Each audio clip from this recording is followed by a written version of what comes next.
한창 젊은 날에는 내가 한 대로 다 돌려받고 열심히 살면 그만한 보람이 없다고 생각하면서 살았던 것 같아요.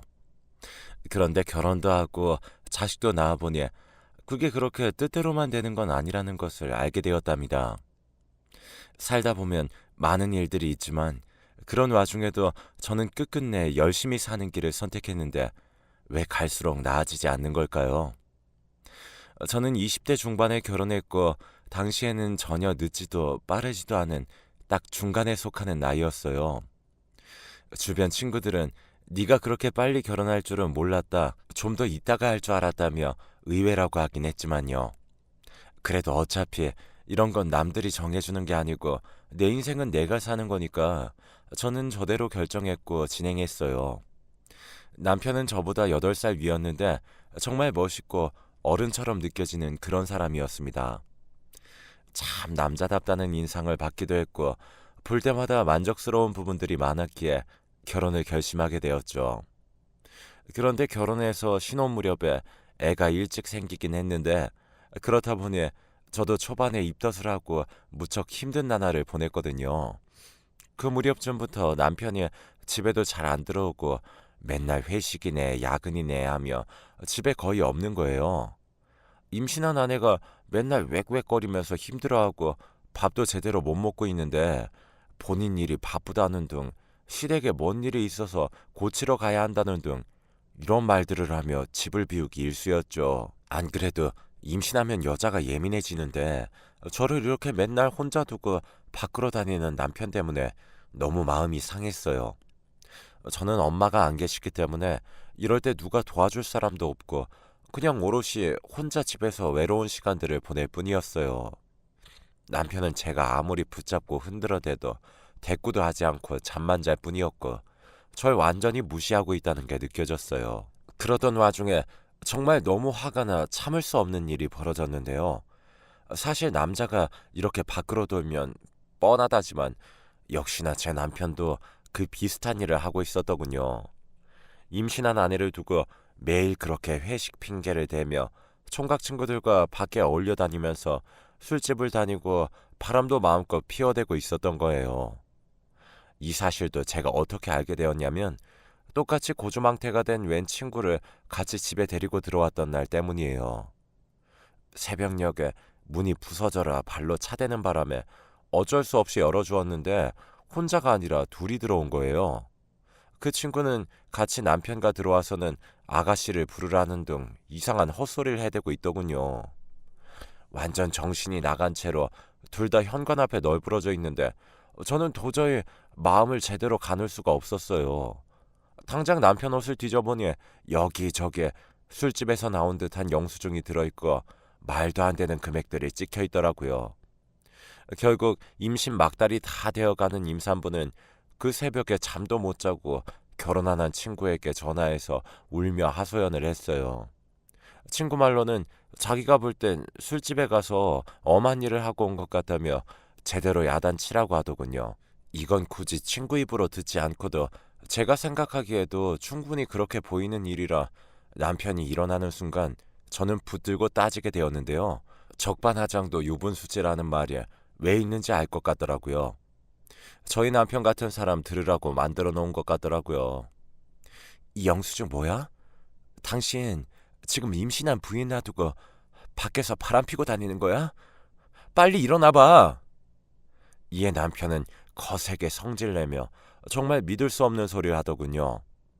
그때 옆에 같이 들어온 친구인가 회사 동료인가 하는 사람도 개슴츠레하게 눈을 뜨고 있었고요. 아, 자꾸 건드리지 마. 아, 졸려 죽겠는데. 가서 해장국이나 끓여와. 어디 여자가 남자 하는 일을 하나하나 다 참견질이야. 얻어맞기 싫으면 국이나 끓여. 이 말을 듣고 너무 피가 거꾸로 솟아서 저는 감당되지 않았고 계속 남편 옷을 붙잡고 당장 일어나라고 실랑이를 벌였는데요. 그쯤 되니 옆에 있는 사람도 좀 정신이 들었는지 일어나서 말리려고 하더군요. 그런데 그 순간 남편은 저에게 적어도 자기의 아이를 임신한 아내에게 절대 해서는 안 되는 행위를 해버렸습니다. 이미 수십 년 전 일이지만 이 일만 생각하면 다시 남편 멱살을 붙들고 싶은 심정이에요. 남편은 계속 자기 양복을 붙잡고 소리 지르는 제가 성가셨던 건지 저리 가라며 저를 옆으로 확 밀쳐버렸어요. 저는 저보다 머리가 하나 더 크고 몸집도 큰 남편에게 내쳐져 몸에 심한 무리가 갈 정도로 넘어지게 되었죠. 제가 넘어지는 소리를 들은 그 동료조차도 이젠 완전히 정신이 번쩍 들었는지 그렇게 마셔댄 술도 절로 깨버린 건지 달려와서 괜찮냐고 묻더군요. 왜냐하면 당시 저는 아무리 대충 봐준다고 해도 배가 만삭인 임산부였어요. 당장 오늘 아기가 나온다고 해도 이상하지 않은 상황이었고요. 그런 상태로 밀려서 넘어졌으니 적잖이 무리가 갔으리라 생각했는지 그분도 정신을 확 차린 것 같았죠. 남이 봐도 당황스러워 달래기 일쑤인데 남편은 그 광경을 대충 보더니 짜증난다면서 그 길로 양복을 집어들고 나가버렸어요. 이날 얼마나 울고 또 울었는지 내내 배가 아릿하게 아파오는 느낌을 받아가며 괴로워했었죠. 아침이 되자마자 바로 병원에 갔고 조심해야 된다는 이야기를 몇 번이나 듣게 되었는데요. 사실 이런 말을 들을 사람은 제가 아니라 남편인데 너무너무 서럽더군요. 이렇게 저를 밀친 것도 용서할 수 없었지만 당장 너무나 큰 출산이라는 일이 제 앞에 있기에 참았습니다. 그리고 일주일쯤 지나 저는 아기를 낳게 되었고 무척 몸이 힘들었지만 그래도 아주 예쁜 딸을 얻게 되었습니다. 남편은 그래도 아빠랍시고 그 자리에 오긴 했지만 이후로 집에 왔을 때도 여전히 밖으로 돌며 애와 부인이 없는 남자처럼 지내더군요. 아기는 한창 울어대고 용품들은 부족하고 분유값도 적지 않은데 남편은 계속 월급을 아주 조금씩 드문드문 기분 내킬 때만 주었어요. 가뜩이나 남편에게 불만이 많았고 출산 전 겪었던 그 폭력적인 사태와 산후 우울증까지 거친 저는 도저히 참을 수 없었습니다. 남편에게 따져보고 그래도 이런 상황이 받아들여지지 않는다면 이혼을 하겠다고 마음먹었는데요. 남편은 오랜만에 들어와서는 아기를 좀 만져보더니 진지하게 대화 좀 하자는 저를 또 귀찮다며 저리 가라고 하더라고요. 결국 마음속 깊이 묻어두었던 이야기를 아기를 보며 몇 번이나 참았던 이혼을 내뱉게 되었는데 남편의 반응은 상상 초월이었습니다. 뭐야? 이게 꼬박꼬박 내가 번 돈으로 사는 주제에 뭐? 이혼? 할 수 있으면 해봐. 이 말을 저에게 내지름과 동시에 옆에서 아기가 깨건 말건 저에게 물리적 행동들을 가하는데 결국 문을 열고 뛰어나가 옆집 아줌마를 불렀고 경찰을 불러 마무리하게 되었죠. 이 일을 겪고 나니 남편이 너무 무서워져서 반드시 이혼해야겠다는 결심을 했어요. 저는 아이를 데리고 작은 집만 갖고 나왔고 복잡한 절차 끝에 겨우 이혼하게 되었습니다. 당시 이혼을 하고 혼자서 애를 키운다는 게 얼마나 힘든 것인지 대충 상상만 해도 하늘이 노랬지만 역시나 세상은 만만치 않더군요. 100일 조금 넘긴 아기를 데리고 나와서 월세방을 전전하면서 아기가 시끄럽게 울어댄다고 쫓겨나기도 해보고 너무 힘들고 서러웠어요. 저도 몸이 아직 아물지 않아서 일을 할 수도 없고 어디 맡길 곳도 없었고 말이에요. 제가 얼마 갖고 있던 적금도 턱없이 모자라 결국 아기를 데리고 숙식할 곳을 찾았는데 거기도 자리가 없었어요. 결국 어떻게든 견뎌내가며 아기 낮잠 잘 시간만이라도 조그만 부업을 하며 간간히 생활을 견뎌내게 되었는데요. 그러다 보니 그 지옥같이 힘들었던 육아의 날들도 차차 지나가고 아기도 밤에는 어느 정도 잠을 자고 낮에는 제 말을 듣고 조금은 컨트롤이 되는 시기가 되었답니다. 덕분에 저는 아이를 어린이집에 보내놓고 고깃집이며 여기저기 돌면서 무조건 일하게 되었어요. 중간중간 아이가 아프다고 하면 또 식당의 사정을 말하고는 제가 애를 데리고 소아과에 갔다가 집에 데리고 있다가 열이 좀 내리면 같이 식당으로 데려와서 안쪽 방에서 놀게 하게 하기도 했고요. 돌아보면 아이가 어릴 때 가장 힘들었던 것 같아요. 좋게 봐주시던 차장님도 애를 데리고 오는 날들이 빈번해지고 제가 자꾸 애 신경 쓰느라 일에 집중을 못하니 얼마 안가 그만두라고 하시더군요. 정말 이때는 맨날 울면서 출퇴근길 다녔던 것 같아요. 간신히 아이를 어린이집에 맡기고 거기서 연락이 안 오는 날에는 안심하며 퇴근을 했고요. 식당으로 전화가 걸려와서 절 찾으면 그땐 그렇게 절망스러울 수가 없었어요. 그래도 나 하나만 보고 있는 아이고 내가 목숨 걸고 낳은 아이니 모든 우선순위가 바뀔 수밖에 없었고요. 나중에 점점 아이가 크고 학교에 가게 되니 그쯤 되니 말귀도 통하고 자기가 할 수 있는 일은 제법 할 때라 그렇게 어렵진 않았답니다.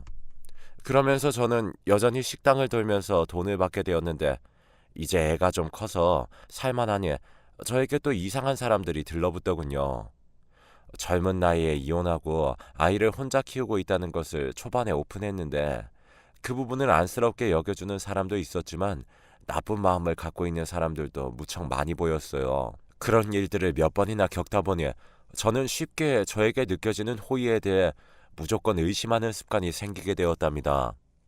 누군가가 이혼하고 혼자 사는 거 힘들겠다며 선물 같은 걸 챙겨준다면 잘 받지 않게 되어버렸어요. 한번 받았다가 아주 호되게 당한 적이 있는데 이때 아이가 아마 초등학교 3학년쯤 되었을 때일 거예요.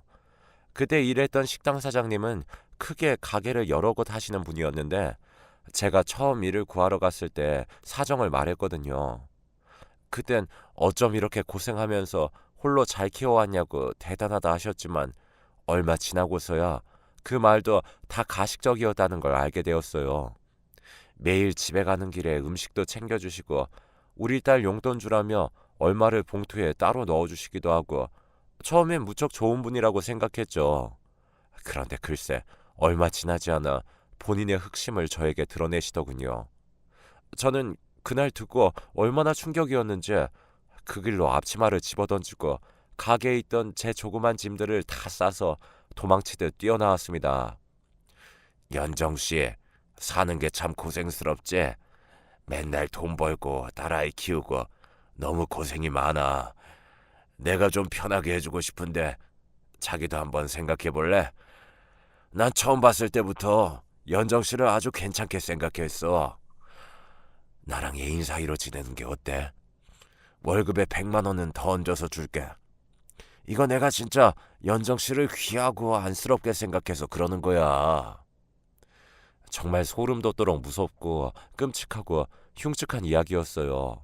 그건 아이가 아파서 애를 업고 식당에 다니던 때 돈이 없어서 남은 쌀을 아껴서 밥을 짓고 아이랑 나눠 먹으면서 울던 날들보다 더 끔찍한 바닥이 있을 줄 생각도 못했죠. 내 아무리 힘들다고 한들 그렇게는 못 살겠다 싶어서 뛰쳐나왔고 집으로 몇 번이나 전화가 걸려왔지만 그때마다 끊어버리고 피했어요. 이렇게 제가 고생하는 와중에도 저는 딸에게는 이런 세상의 무섭고 흉측한 부분들을 보여주기 싫었고 모든 부분으로부터 눈을 가려주고 싶었어요. 기왕 나는 세상의 매운맛과 쓴맛을 다 봐버렸지만 내가 목숨 걸고 지켜낸 우리 딸아이에게만은 이불을 덮어서 가려버리듯 조금도 모르게 해주고 싶더라고요. 그래서인지 저는 더 딸을 열심히 공부시켰고 또 금방 식당에 취업해서 그쪽 아줌마들에게 아이들 키우는 정보나 학원 얘기 등 많은 것들을 물어가며 딸의 앞날을 위해 노력했어요. 사실 저도 한때는 한창 꿈이 많은 사람이었거든요.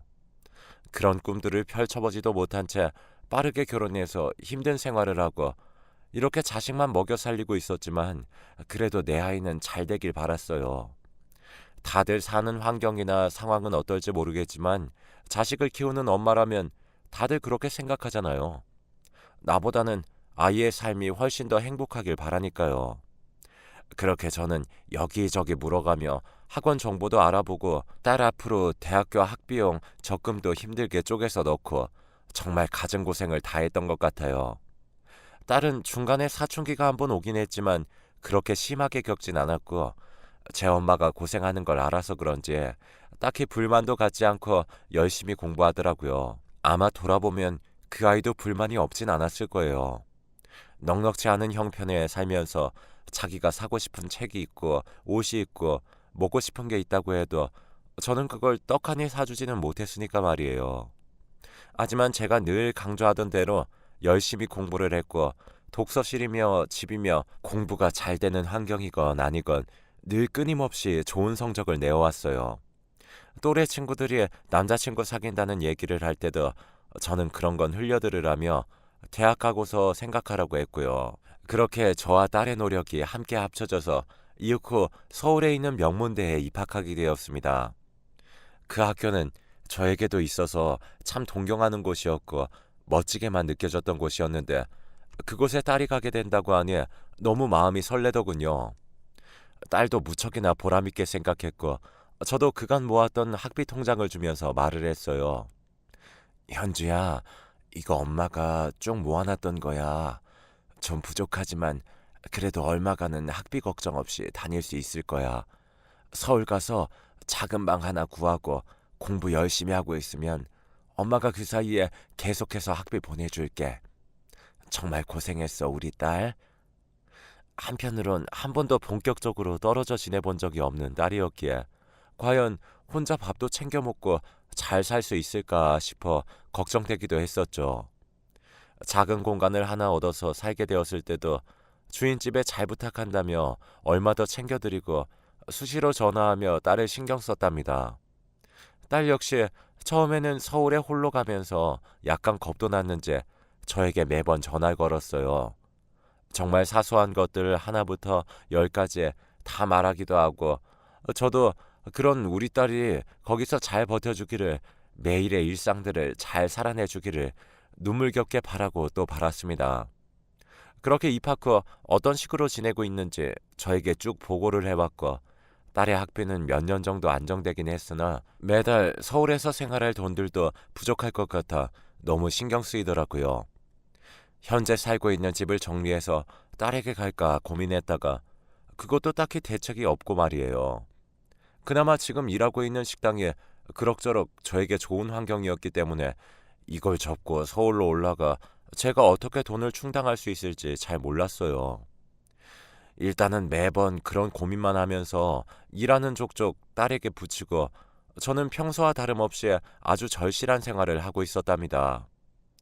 그러던 어느 날 허리가 너무 안 좋고 어깨에도 담이 온 듯 몸이 좀 아파서 그날은 출근을 하지 못했어요.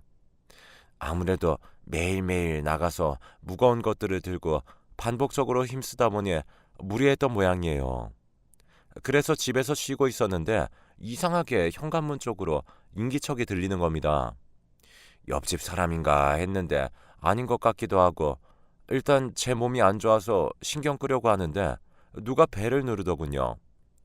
웬 아기 목소리도 나고 해서 명절도 아닌데 누가 우리 집을 잘못 알고 왔나 싶어서 그냥 가만히 있었어요. 그런데 뭔가 좀 이상한 겁니다. 제가 대답을 할 때까지 기다리는 듯 했어요. 계속해서 벨을 누르기에 겨우 몸을 일으켜 그쪽으로 갔는데 딸이 반복해서 저를 부르고 있었어요. 안에 없냐면서 말이에요. 저는 너무 놀라서 얼른 확인하고 문을 열어주었는데 이렇게 갑작스레 연락도 없이 온 것에도 놀랐지만 한눈에 황당한 포인트가 너무 많아서 일일이 지적하지 못할 지경이었어요. 딸은 혼자 갑작스레 그냥 내려온 게 아니고 뭔가 용건이 있는 듯 비장한 표정으로 저를 보고 있었죠. 그리고 그 양옆으로는 딸이 데려온 듯한 사람이 있었는데 웬 키가 멀대같이 큰 남자가 저를 난감한 눈으로 쳐다보고 있더군요. 또 그 옆으로는 이제 막 아장아장 걸을 만한 웬 아기도 있었고요. 너무 당황스러워서 이게 뭔 일이냐고 했는데 딸이 하는 말에 저는 기절 초풍할 뻔했어요. 엄마, 나 결혼할 거야. 이 사람이랑. 순간 제가 꿈을 꾸는 건가 싶어서 몇 번이나 딸의 눈을 쳐다봤지만 딸은 긴장한 듯 하면서도 아주 당당하게 제 눈을 보고 계속 반복해서 말하더군요. 너무 어이가 없어서 입도 열지 못하고 그냥 쳐다보고 있는데 그 와중에 그 옆에 있던 아기가 우리 딸 바지를 붙잡더니 엄마, 맘마 이런 소리를 내는 게 아니겠어요. 갑자기 이 광경을 보니 이제서야 정신이 들면서 현실을 인식하게 되더군요. 냅다 저도 모르게 소리를 지르게 되었죠. 엄마? 응? 엄마라고? 이게 다 무슨 일이야, 현주야? 네가 왜 엄마야? 네가 지금 몇 살인데? 우리 딸은 고작 20살이었고 딸 옆에 있던 그 아기는 아무리 그래도 한 3살 정도는 되어 보였고 그리고 그때까지도 옆에 서 있던 남자는 자기 정체를 전혀 알리지도 입도 뻥긋하지 못한 채 서 있다가 그제서야 입을 열더군요. 저 현주 씨 어머님 처음 뵙겠습니다. 이상훈이라고 합니다. 제 얘기 좀 들어주시겠습니까? 아, 이쯤 되니 머리가 너무 어지러워서 서 있을 수도 없는데 옆집 아주머니가 나와서 왜 이렇게 시끄럽냐고 하시는 바람에 결국 셋 다 집 안으로 들였어요. 거의 반은 넉나간 상태로 얘기를 들어보니 정말 가관도 이런 가관이 없더라고요. 앞서 제 얘기 쭉 들어보셨으니 아시겠지만 제가 어떤 마음으로 딸만 바라보며 힘들게 살아왔는지 알 수 있으실 텐데요. 그런 저에게 딸은 정말 발등을 찍어도 보통 세게 내려 찍은 게 아니었어요. 일단 불행 중 다행인 건 아무리 생각해도 시기상으로 맞지 않기도 하지만 그 아기는 딸의 아이가 아니었어요. 하지만 이게 문제가 아닌 게 딸은 그 아기의 엄마가 되기로 마음을 먹었다는 것이에요. 처음에는 듣고 무슨 자선 사업이나 봉사를 하려나 싶은 바보 같은 생각까지 들었죠. 아니, 그렇게 생각하고 싶은 심정이었습니다. 아무리 100번 양보하고 또 해도 이제가 20살이 되어 명문대에 진학해서 생활한 지 6개월쯤 된 아이가 17살이나 많은 아르바이트 가게 사장과 눈이 맞아서 결혼하려고 하고 그 남자의 아이의 엄마가 된다는 걸 받아들일 수 없었으니까요. 기가 막혀도 너무 막히는 게 같이 따라온 저 사장은 나이가 37이었습니다. 게다가 이혼한 여자 사이에서 저 3살짜리 아들을 홀로 맡아서 키우고 있었고 작은 카페를 운영하고 있다고 하더군요. 그런 와중에 아르바이트생으로 들어온 제 딸과 눈이 맞게 된 거예요. 알만한 거 다 아는 어른이 불과 몇 년 전만 해도 미성년자였을 아이에게 연심을 품어 동거를 시작하다뇨. 어쩐지 주인집 아주머니가 딸이 집에 자주 없는 것 같다고 해서 좀 이상했어요. 그 집에 가서 지들이 엄마 아빠 놀이에 소꿉놀이라도 하는 마냥 셋이서 동거를 하고 있었던 거예요. 와중에 그 남자는 계속 고개를 숙여가며 앵무새처럼 죄송하다고 결혼을 허락해달라고 행복하게 해주겠다는 말만 반복하고 있었죠. 제 막내 동생 뻘쯤 될 법한 나이가 되어서는 조카뻘인 아이를 재혼처로 맡겠다니 진짜 눈이 뒤집어지고 욕지기가 쏟아지더군요. 내 딸을 내가 어떻게 키웠는데 자기도 자기 자식 중한 거 알아서 그렇게 끼고 키우고 있으면서 어떻게 이럴 수가 있나요? 그저 서울 가서 그 좋은 학교에서 좋은 수업 받고 나날이 성장하고 있다고 믿었던 우리 딸. 진짜 내 뒤통수를 때려도 유분수지. 이날 정말 골이 다 아프고 절절히 울려서 도무지 견딜 수 없었어요. 반복해서 계속 결혼 허락해달라는 그 남자가 너무 꼴보기 싫어 그만 분노의 따기를 날려버렸죠. 솔직히 누가 부모라고 해도 그렇지 않겠어요. 알 거 다 알고 사회에서 할 거 다 해보고 가정까지 이뤘던 남자가 아무것도 모르는 여자를 꿰어낸 거 아니에요. 더 죽을 맛인 건 딸이 이 일로 완전히 저에게 돌아섰고 완벽하게 대립구조에 들어갔다는 거예요. 엄마, 지금 우리 오빠 때린 거야? 어떻게 엄마가 이럴 수가 있어? 우리 오빠 불쌍한 사람이란 말이야. 진짜 불쌍한 사람이 지 엄마인지도 모르고 자기 오빠를 감싸안고 팔짝팔짝 뛰어대는 딸은 그 길로 자기네 그 오빠를 데리고 자기를 엄마라고 부르는 그 아기를 들쳐안고는 제 앞에서 사라져버렸습니다. 그러면서 가는 길에 바로 장문의 문자를 보내왔더군요. 그걸 아무리 다시 봐봐도 답이 안 나오고 요즘에 저는 정말 죽지 못해 사는 심정입니다. 엄마, 나는 그간 엄마가 바라는 대로 쭉 살아왔어. 내 인생은 엄마가 날 낳아준 거지 내 인생까지 조종하려고 낳은 건 아니잖아. 나도 내 삶 살고 싶어. 이미 상훈 오빠랑 혼인신고도 했고 라유리는 내 아들이야. 공부도 지긋지긋하고 다 때려치고 이렇게 셋이서 행복하게 살 거야. 엄마도 축복해주지 않는다면 나는 엄마랑 안 보고 살 생각이야. 이런 말에 저는 어떻게 반응해야 하는 걸까요?